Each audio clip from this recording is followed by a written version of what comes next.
I'm not easily sold by the word disposable in a product's name or description. I usually interpret it as a polite way of saying cheaply made. Use it once, toss it, buy another. It's a cycle I truly try to avoid. So I was skeptical when I heard of the Rescue Disposable Fly Trap, but now I'm sold and I'll be grabbing a few for my backyard.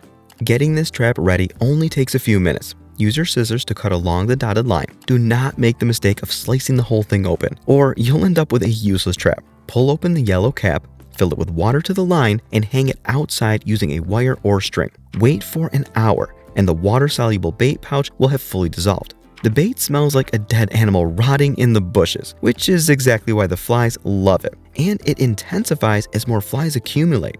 Fair warning, if you hang this anywhere near your back door, the smell will get into your home. And getting rid of it is not easy. That's why you need to hang it at the very edge of your yard, at least 20 to 50 feet away from anywhere you'll be spending time. Also, hang it somewhere with overhead cover because the rain can overfill the bag, making it too heavy and causing it to crash down, spilling its disgusting contents everywhere.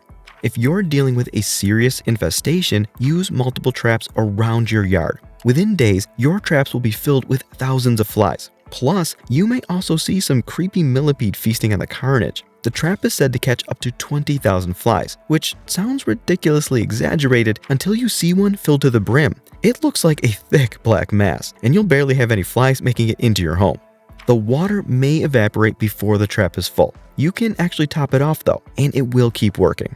But if the bag is packed, replace it. When it's time to toss it, do not yank it down and throw it in your kitchen trash. The contents are absolutely vile. Rotting fly carcasses, murky water, and possibly live maggots. Seal it in a Ziploc bag or tie it off tightly before disposing of it. You can even opt to burn it. Whatever you do, be careful not to spill it on yourself. I made that mistake and the smell did not wash off for days.